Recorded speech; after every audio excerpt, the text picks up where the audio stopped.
All right, shalom, shalom. I'd like to start off first and foremost by giving all praise, glory, and honor to Yahweh Bashem, Yahweh Shai, Bashem Chakadash. Double honors to the elders and the apostles, Ray Millstone, rule and teach well. Peace, love, and salutations to those that are pushing his work in truth and sincerity. This is your brother Nathaniel from Jimmy's Camp Atlanta, coming back at you again through the Spirit. And the title of this lesson is Baal and the Dragon, Daniel and the Lion's Den. Okay. This lesson is to show how, the Lord will put you in a dangerous situation just to show his power and to deliver you. And those are the times that we're coming into right now. Okay. Especially when you stand up for Yahweh Bashem, Yahweh Shai. And that's what we do, the men of the Lord that go on the highways and the byways week in and week out, and we confess this word. We're standing up for Yahweh Bashem, Yahweh Shai. We're rendering unto Caesar what is Caesar's, but ultimately, when we stand firm for the Lord and we chant down his kingdom. So I'm gonna go ahead and go through this chapter. It's about 42 verses. It's one chapter, very short, and we're just gonna read it and then break it down. This is Baal and the Dragon. I'm starting the first verse. And King as Yagis, if I butchered that name, was gathered to his fathers, and Cyrus of Persia received his kingdom. And Daniel counseled with the king and was honored above all his friends. So Daniel, you go into Daniel the second chapter, Daniel the first chapter, Daniel the second chapter, about the dream and all that stuff and how Daniel was uplifted, okay, and was given a position, a high position with the king. Now the Babylonians had an idol called Baal, and there were spent upon him every day 12 great measures of fine flour and 40 sheep and 6 vessels of wine. And the king worshipped it and went in daily to adore it. But Daniel worshipped his God, his own God. And the king said unto him, Why dost thou not worship Baal? Who answered and said, Because I may not worship idols made with hands, but the living God, who hath created the heaven and the earth, and have sovereignty over all flesh. If that's, I believe that's what that says. Sovereignty. Okay. All right. So that's why the scriptures go into in Revelation, the 13th chapter, when it says, he who worships the beast or receive his mark, okay? Because worshiping the beast is participation in the system. So when the king had asked Daniel, why are you not worshiping Baal or Baal, right? He was basically asking him, why are you not participating? Why are you not participating in what we're doing? And he answered, and he said, I'm not allowed to do that. And he stood firmly on that. And that's what we do on the highways and the byways. And he said, and then if you think about all of the idols, Caesar Borgia, who was modeled after the son of the Pope, right? Who was a homosexual, and he had homosexual lovers and all that stuff. If you look at all of the idols that have been created, statues of carvings of stones and things of that nature, right? Our people, Islam, which was created by the Catholic Church, Catholicism in itself, which means universal, right? And there's no one size fit all. Okay, this truth is that we have is it's exclusive. Okay, it's not for everybody. Verse 6, and it says, Then said the king unto him, Thinkest thou not that Baal is a living God? Seest that thou not how much he eateth and drinketh every day? Then Daniel smiled and said, O king, be deceived, for this is but clay within and brass without. So basically it's a statue, and did never eat or drink anything. And so the king was wroth and called his priests and said unto them, If ye tell me not who this is that devours these expenses, ye shall die. So they was basically robbing. Well, we'll get to that part. But the food was disappearing every night. They would put all this food in the temple, and every night the food would disappear. Okay? So he went and asked the priest, who's eating his food? Like, where's his food going? Right? And they like, look, if you're lying to me, you're going to get put to death. All right? So they said, no, it's Baal. He the one eating the food. Okay? And it says, verse 9, it says, but if you certify me that Baal devoured them, then Daniel shall die, for he spoke blasphemy against Baal. And Daniel said unto the king, let it be according to that word. Because he already knew Yahweh Shem Yahushua was going to deliver him. Like, all right, go ahead. So Baal's priest, lo, we go out, but the king set on the meat tree and set on the meat and make ready wine and shut the door fast and sealed it with his own signet. So he closed the door and he put a seal on the door. So if the door was broken, then you know already that somebody went in there. And to the morrow, when thou comest in, if thou findest not that Baal had eaten up all ye will suffer death, or else that Daniel falsely against us. And they little regarded it, like, yeah, whatever, this nigga, you ain't gonna catch us. For under the table they had made a puri entrance. I gotta see what that word. What is that saying?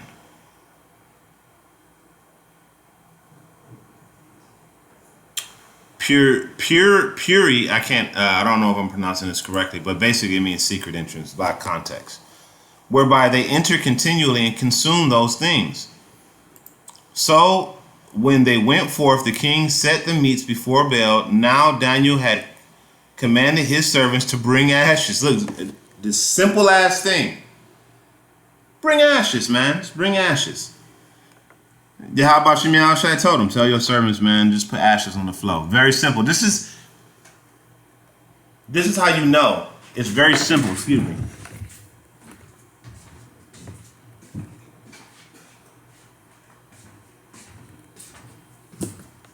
This is how you know that the Lord can use the simplest things to confound those who think they're wise and slick. I'll just put ashes on the floor. Okay? So, and those that strewed throughout the temple in the presence of the king alone. Then went they out and shut the door and sealed it with the king's signet, and so departed. Now in the night came the priests and their wives and their children, as they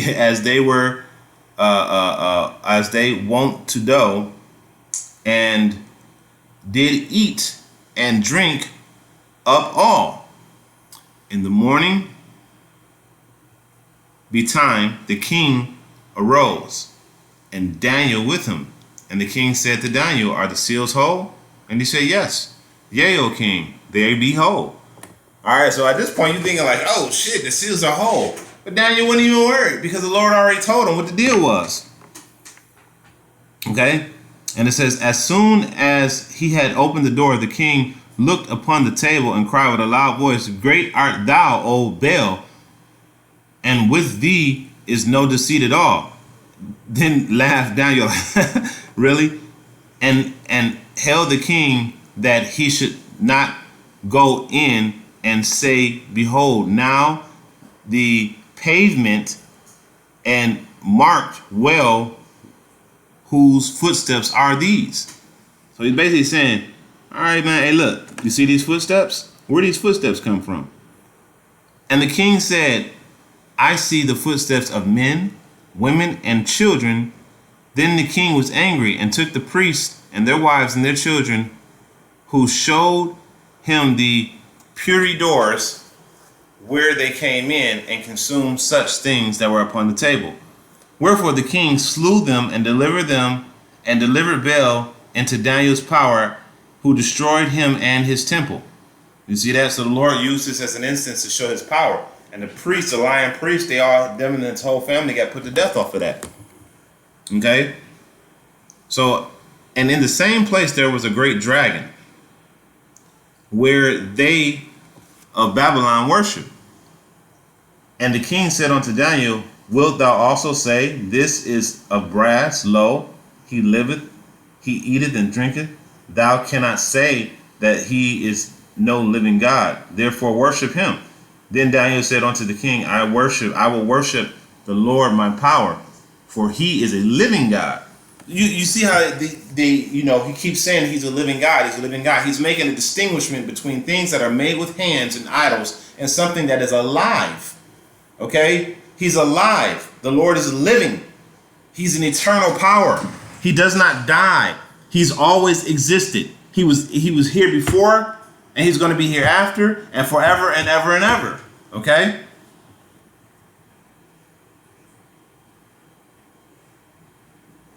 Okay, so then it says, but give me leave, O king, and I shall slay this dragon without sword or staff. Then the king said, I give thee leave. Then Daniel took pitch, fat, and hair, and did seethe them together, and made lumps thereof. This he put in the dragon's mouth, and the dragon burst asunder. And Daniel said, lo, these are the gods you worship. But basically, Daniel, he made a little mini bomb, because dynamite is made with I believe it's sulfur, a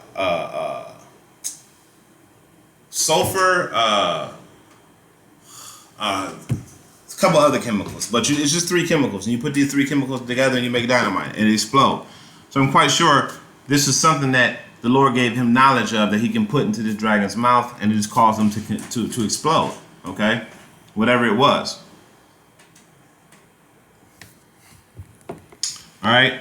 When they of Babylon heard that he took great indignation and conspired against them, saying, the king has become a Jew and hath destroyed Baal. He has slain the dragon and put the priest to death. So they came to the king and said, deliver us Daniel, or else we will destroy thee in thine house. So they got ballsy and said, okay, if you don't deliver us Daniel, we're going to destroy thee in thy house. Okay, now this goes into Daniel, the 2nd chapter. Now when the king saw that they were pressed him sore, being constrained, he delivered Daniel unto them, who cast him into the lion's den, where he was 6 days. Now when you go into Daniel, the 2nd chapter, right, I believe it's around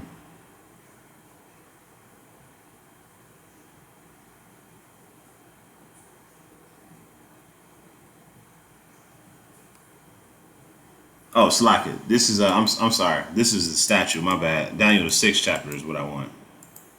My bad. I was saying the 2nd chapter. Slakia. I meant the 6th chapter. All right. So right here it says, Daniel, starting at verse Daniel 6 and 12, it says, and they came near the king, and they came near and spake before the king concerning the king's decree. Hast thou not signed a petition that every man that shall ask a petition of any god or man within 30 days, save thee, O king, shall be cast into the lion's den, the den of lions? The king answered and said, the thing is true, according to the law of the Medes and Persians, which alter not. Then answered they and said before the king, that Daniel, which is the children of the captivity of Judah, regarded not thee, O king, nor the decree that thou hast signed, but maketh his petition 3 times a day. So he was going to the Lord 3 times a day. Then the king heard these words and was sore displeased of himself, and set his heart on Daniel to deliver him, and labored till the going down of the sun to deliver him. So I'm going to skip down. It says, then the king commanded, and they brought Daniel and cast him into the den of lions. Now the king spake unto Daniel, thy God whom thou servest, continually he delivered thee. Okay. All right. So now we know Daniel's in the lion's den. We know that the priest had conspired against Daniel to have him killed. All right. So let's go back. And this is bad right here, man. This right here. I was like, damn. I'm reading this and I'm like, wow. All right.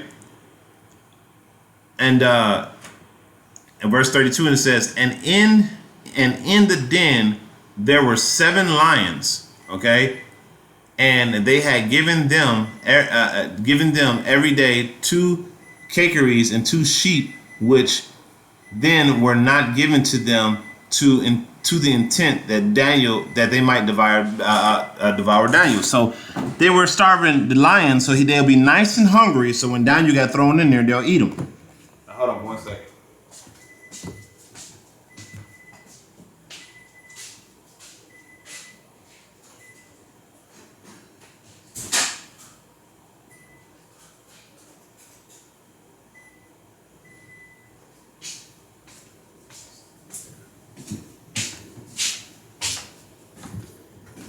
All right, so they'll go ahead and eat them. They'll be nice and hungry, right? Now there was in Jewry a prophet called Habakkuk, who had made pottage and had broken bread in a bowl and was going into the field to bring it to the reapers. But the angel of the Lord said unto Habakkuk, go and carry the dinner thou hast into Babylon unto Daniel, who is in the lion's den. And Habakkuk said, Lord, I've never been to Babylon, neither do I know where the den is. Like, bro, I don't know where that is, right? Then the angel of the Lord took him by the crown. So he basically grabbed him by the top of his head and bare him by the hairs of his head. So he grabbed his ass by the top of his head, like, come on, nigga. You know, and forget my French, but that's basically what we did. Like, bro, come on, man. I already got this, you know, taken care of. All right. And through the vehemence of the Spirit, set him in Babylon over the den. So basically, he just teleported him. Like, it was instant. He grabbed him by the crown of the head, teleported him to the lion's den. Okay. And Habakkuk cried, saying, O Daniel, take the dinner which Yahweh has sent thee. Right? And Daniel said, Thou hast remembered me, O power, neither hast thou forsaken them that seek thee and love thee. So Daniel arose and did eat, and the angel of the Lord set Habakkuk in his own place again immediately. You see that word? Immediately. Transport. Okay, instant transmission, if you want to go that route. Okay, so he teleported Habakkuk to Daniel and then teleported him back to where he was. All right,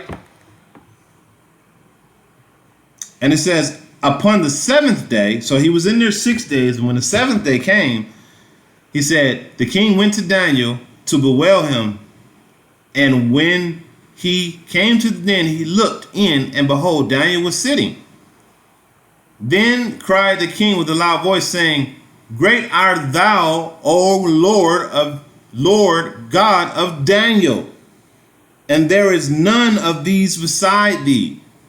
And he threw him out and cast those that were in cause of this destruction into the den, and they were devoured in a moment right before their face. As soon as he put the ones that was accusing him in the den, the lions ate them right away. Like the lions just was, okay.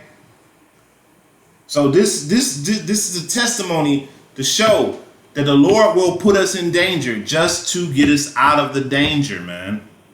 He will put us in the danger just to get us out of the danger. Why? To show his power. 1, to show his power, and 2, to show his love for us. Like, yeah, I'll put you in this situation, but it's like you taking your son and you putting your son on your neck. Right? Little baby 3-year-old, 4-year-old, you're putting him on your neck and you're holding him up high. He's in a dangerous situation, but you ain't letting nothing happen to him. You see? And that's what the Lord is doing. That's what the Lord did here. He used it to show. And again, when you put your child on your neck, what are you doing?